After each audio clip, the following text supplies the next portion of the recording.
Hi everyone, आज हम करेंगे slope of a straight line के स्लोप कैसे निकालते हैं। अब स्लोप से पहले डिस्कस करेंगे कि हमने क्लास 10th में कौन कौन से फॉर्मूले किए हुए हैं।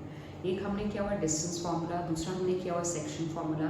अब डिस्टेंस फार्मूला हम कैसे निकालते हैं, अगर हमारे पास दो पॉइंट्स हैं एक स्ट्रेट लाइन में तो उनका डिस्टेंस कैसे निकलेगा।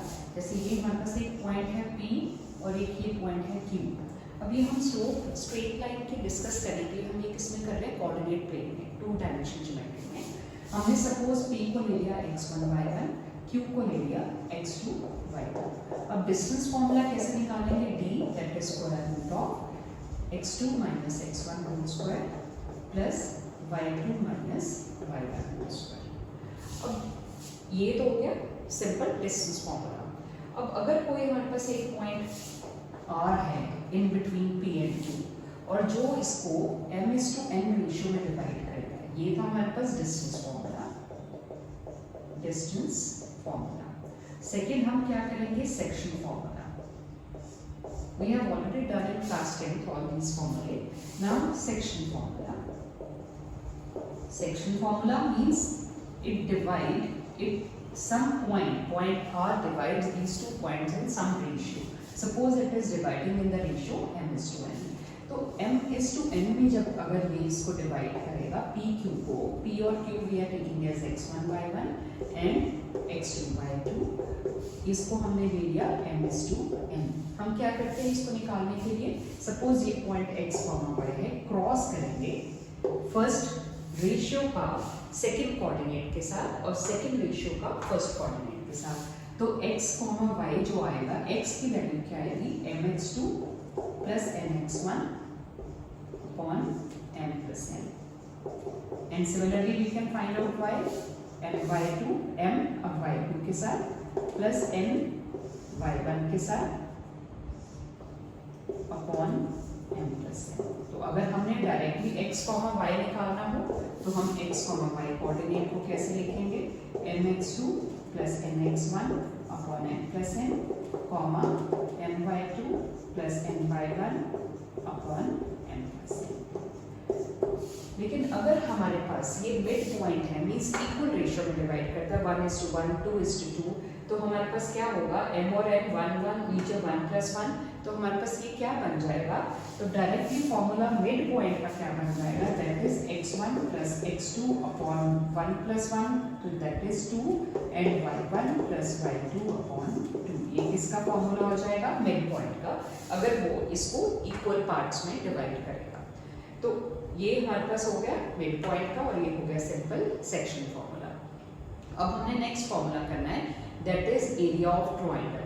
If we have 3 points, area of triangle, suppose we have 3 vertices, x1 y1, x2 y2 and x3 y3. So how can you find out area of triangle that is equal to half of mod of। इसको करने का क्या method है, पहले हम x के coordinate लिख लें, x1 x2 x3। फिर ऑर्डर देखो आपने क्या रखना है, जैसे हमारे पास है 1 2 3, ये ऑर्डर हमेशा रखोगे आप। अगर हम x को 1 ले रहे हैं तो y के साथ 2 और 3 आएगा, that is y2 minus y3 plus, अब x2 है, अगर हमारे पास 2 लिया है तो हमारे पास y3 माइनस y1। अगर हम यहाँ पे x3 ले रहे हैं तो इसके साथ क्या आ जाएगा, y1 minus y2। So this is the formula to find out area of triangle. But we have done all these 3 concepts in class 10. तो आज हमने क्या करना है, slope of a straight line. अब slope क्या होता है, slope is the inclination of a straight line with positive direction of x-axis. Positive और negative का मतलब क्या है कि positive अगर हम उसको first quadrant पर ले रहे हैं एंगल, और जब भी एंगल हम लेंगे उसकी जो रोटेशन है, डायरेक्शन है, that is always with in anti clockwise direction with the positive direction of x axis. Suppose मैं ये एक लाइन ले रही हूँ, ये ओरिजिन हो गया, ये पॉइंट P है मेरे पास, दैट इज x1 y1, और ये पॉइंट है Q, that is x2 y2। ठीक है, हमने यहाँ से एक परपेंडिकुलर ड्रॉ कर देना है, एक यहाँ से परपेंडिकुलर ड्रॉ करेंगे। अब हमें इस लाइन का स्लोप निकालना है। स्लोप कैसे निकालेंगे? Slope is the inclination of this line which makes is positive direction of x axis. अब पॉजिटिव मींस जब हम ऐसे इसकी रोटेशन क्या होगी, एंटी क्लॉकवाइज डायरेक्शन में, तो वो पॉजिटिव होगी। अगर हम डायरेक्टली इसको हम क्लॉकवाइज डायरेक्शन नीचे आ जाएंगे तो वो उसका मिरर इमेज होगा, तो वो नेगेटिव डायरेक्शन होगी। हमेशा हम इसकी रोटेशन कैसे लेते हैं, एंटी क्लॉकवाइज डायरेक्शन में। अब हमारे पास अगर ये एंगल मैंने थीटा लिया, अब फाइंड आउट क्या करना है हमें, इसका स्लोप, ये थीटा कैसे निकालेंगे, उसके लिए पहले हम ये राइट एंगल ट्रायंगल कंप्लीट करेंगे। ये हमारे पास यहाँ से यहाँ तक है x1 and this is y1। y1 क्या है, ये पोर्शन, दिस इज y1, ठीक है। x2 लिया तो यहाँ से यहाँ तक ये हमारे पास हो गया x2 and this whole is y1। If you want to find out tangent theta, tangent आपको पता है कैसे निकालते हैं, परपेंडिकुलर अपॉन बेस। अब ये अगर थीटा है तो कॉरेस्पॉन्डिंग एंगल ये भी थीटा हो जाएगा। अब हमने ये पॉइंट ले लिया, suppose this is L, M and N. हमने इस राइट एंगल ट्रायंगल के अकॉर्डिंग ये थीटा निकालना है। अब ये जब थीटा निकालेंगे ये कैसे निकलेगा, tangent theta is equal to perpendicular upon base. इस ट्रायंगल में in right angle triangle PLQ, अब इसमें परपेंडिकुलर क्या है हमारे पास, दैट इज QL और बेस कितना है PL। अब PL और QL कैसे निकालेंगे, दिस QL टोटल y2 था, इसमें यहाँ से यहाँ तक कितना है, ये आपका y1, this portion is y1। तो इस पूरे y2 में से मैं अगर ये पोर्शन माइनस कर दूं तो मेरे पास ये कितना आ जाएगा, this portion will be y2 minus y1। हमारे पास ये आ जाएगा, this is y2 minus y1।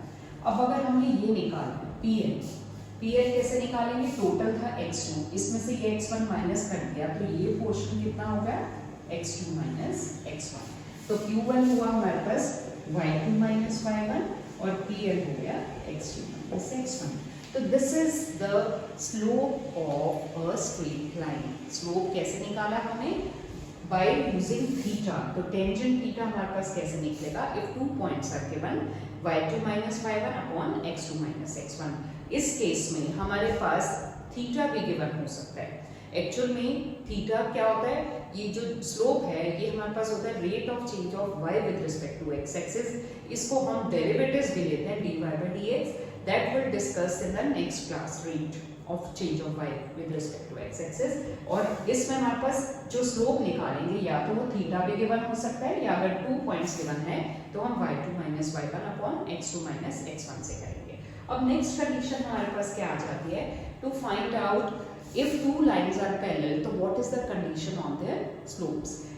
Will take if there are 2 lines which are parallel, suppose I am taking this line as L1, this line as L2। इसका slope हमने ले लिया m1, इसका slope ले लिया m2। अब ये x एक्सिस के साथ एंगल θ1 बना रही है, ये x एक्सिस के साथ θ2।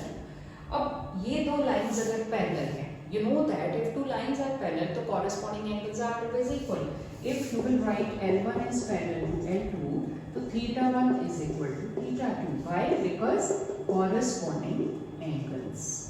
corresponding angles हमारे पास क्या होता है, इक्वल, ठीक है। अब अगर θ1 और θ2 इक्वल है तो tan θ1 is also equal to tan θ2, और tan θ1 क्या हो गया हमारे पास, दैट इज स्लोप। हमने फर्स्ट लाइन m1 का स्लोप m1 क्या लिया था, tan θ1, तो m1 is equal to m2।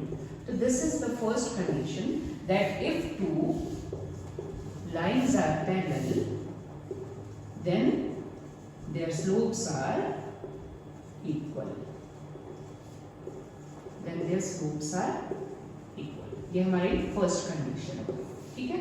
अब नेक्स्ट हमने जो कंडीशन करनी है कि अगर 2 लाइंस परपेंडिकुलर हैं तो उनकी स्लोप्स पे क्या कंडीशन आएगी, तो वो भी हम अब करेंगे। If 2 lines are perpendicular then what is the condition on their slopes. Perpendicular के लिए एंगल हम 2 लाइंस के बीच में θ 90 डिग्री लेंगे, that if we are taking this as L1, इसको मैंने ले लिया L1, इसको लिया हमने L2. Suppose it makes angle θ1 and this makes angle θ2. ठीक है. अब L1 का स्लोप हम ले लेते हैं m1 और L2 का स्लोप हम ले लेते हैं m2. अब क्योंकि ये दोनों लाइंस क्या है, एक दूसरे को 90 डिग्री एंगल पे कट कर रही हैं, हमने कंडीशन निकालनी है कि अगर दो लाइंस परपेंडिकुलर हैं, परपेंडिकुलर मींस इन दोनों के बीच में एंगल 90 है, ये भी ले सकते हैं because these are two vertically opposite angles. यानी थीटा 90 90, ये m1 हो गया, इसका स्लोप यहाँ पे हमने लिया हुआ है m2.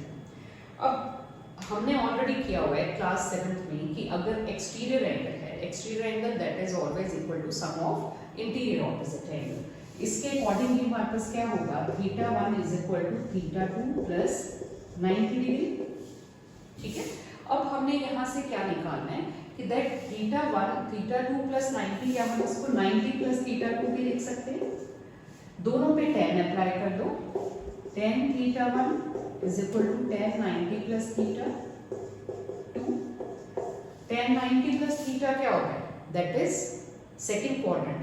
सेकंड में tan क्या होता है, नेगेटिव, तो ये क्या बन जाएगा माइनस cot θ. हम इसको कैसे लिख सकते हैं, -1 अपॉन tan θ2, क्रॉस मल्टीप्लाई कर दो, tan θ1 into tan θ2 is equal to -1, और tan θ1 को हमने क्या लिया था, दैट इज m1. तो m1 into m2 is equal to -1. तो ये हमारे पास आ गई second condition, that if two lines are perpendicular then product of slope is equal to -1. Thank you so much for today's class. Thank you.